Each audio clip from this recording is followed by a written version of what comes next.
நான் சின்ன பையனா இருந்தப்போ எங்க ஸ்கூலுக்கு நான் வேன்ல தான் போவேன். அந்த டைம்ல எல்லாம் எங்களுக்கு என்ன ஒரு நம்பிக்கைனா, நாங்க போற வழியில எவ்வளவு பீகாக்ஸ் பாக்குறோமோ அவ்வளவு பீரியட்ஸ் எங்களுக்கு நல்லா இருக்கும். 1 மைல் பார்த்தோம்னா ஃபர்ஸ்ட் பீரியட் நல்லா போகும், 2 மைல் பார்த்தா 2 பீரியட் நல்லா போகும், 8 மைல் டோட்டலா பார்த்துட்டு அப்படின்னா அந்த 4 எங்களுக்கு சூப்பரா போகும். இந்த மாதிரி எங்களுக்கு ஒரு நம்பிக்கை இருந்ததுனால நாங்க போற வழியில எங்க பீகாக் இருக்கு எங்க பீகாக் இருக்குன்னு சொல்லிட்டு தேடி தேடி பார்ப்போம். பட் அதே வண்டியில இந்த டிரைவர் என்ன வந்துட்டு அதெல்லாம் கண்டுக்க மாட்டாரு. ஏன்னா அவருக்கு பீகாக் தேவையில்லை. இதைத்தான் வந்துட்டு ரெட் கார் தியரின்னு சொல்லுவாங்க. என்னன்னா இப்ப நான் உங்ககிட்ட வந்துட்டு இன்னைக்கு நீங்க எத்தனை ரெட் கார்ஸ் பாத்தீங்க அப்படின்னு கேட்டா உங்களால ஒரு எக்ஸாக்டான நம்பர் சொல்ல முடியாது. ஏன்னா நீங்க அதை நோட்டீஸ் பண்ணி பார்த்திருக்க மாட்டீங்க. அதுவே நான் உங்ககிட்ட வந்துட்டு நாளைக்கு நீ எத்தனை ரெட் கார்ஸ் பாக்குறியோ அதை நோட்டீஸ் பண்ணிட்டு வா, நீ பாக்குற ஒவ்வொரு ரெட் கார்ஸுக்குமே நான் உனக்கு 1000 ரூபாய் தர்றேன் அப்படின்னு சொன்னா நீங்க என்ன பண்ணுவீங்க? வர்ற வழி ஃபுல்லா நீங்க ரெட் கார்ஸை தேடிட்டே வருவீங்க. ஒன்னு கூட மிஸ் பண்ணாம தேடி தேடி எல்லா ரெட் காரையும் பார்ப்பீங்க. நம்ம வாழ்க்கையும் இதே மாதிரி தான் ஃப்ரெண்ட்ஸ். நம்மளுக்கு நம்ம வாழ்க்கையில ஏதாச்சும் ஒரு விஷயம் தேவை, ஒரு ஆப்பர்ச்சுனிட்டி தேவை அப்படின்னா நம்ம எப்பவுமே அதை தேடிக்கிட்டே இருக்கணும். அப்பதான் ஒன்ஸ் அந்த ஆப்பர்ச்சுனிட்டி அந்த ரெட் கார் வரும்போது நம்ம அதை நோட்டீஸ் பண்ணுவோம். நம்ம அதை நோட்டீஸ் பண்ணாம சும்மா சுத்திட்டு இருந்தோம் அப்படின்னா நம்ம கண்ணு முன்னாடியே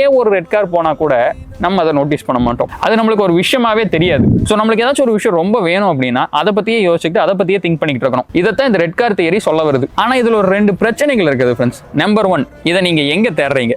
நம்பர் 2, என்ன தேடுறீங்க? ஏன்னா நீங்க கடலுக்கு நடுவில் உட்காந்துட்டு ரெட் காரை தேடிட்டு இருந்தீங்கன்னு வைங்களேன், அந்த இடத்துல ரெட் காரை நீங்க பாக்குறதுக்கான வாய்ப்பு ரொம்ப கம்மி. ஸோ ரெட் கார் பார்க்கணும்னா நீங்க என்ன பண்ணணும்? ரோட்டுக்கு வரணும், சிட்டிக்குள்ள வரணும். எவ்வளவு பெரிய சிட்டிக்குள்ள போறீங்களோ அவ்வளவு ரெட் கார்ஸ் நீங்க பார்க்கலாம். ஆர்எல்ஸ் உங்களால சிட்டிக்குள்ள வர முடியல, நீங்க கடலுக்குள்ள தான் இருக்கீங்க அப்படின்னா நீங்க தேடுற விஷயத்தை மாத்திக்கலாம். ரெட் காருக்கு பதிலாக ரெட் போட்டை தேடலாம். ஏன்னா நடுக்கடலுக்குள்ள நீங்க இருக்கும்போது அந்த இடத்துல ரெட் காரை பாக்குறத விட ரெட் போட் பாக்குறதுக்கான ஆட்ஸ் அதிகம். ஸோ உங்களுக்கு என்ன வேணும் அப்படிங்கிறத முடிவு பண்ணிட்டு அதுக்கான கரெக்டான இடத்துக்கு போயிட்டு அங்கிருந்து ஆப்பர்ச்சுனிட்டிக்காக வெயிட் பண்ணிட்டு இருந்தீங்க அப்படின்னா கண்டிப்பா உங்களுக்கு ஆப்பர்ச்சுனிட்டி கிடைக்கிறதுக்கான வாய்ப்பு அதிகமா இருக்கும்.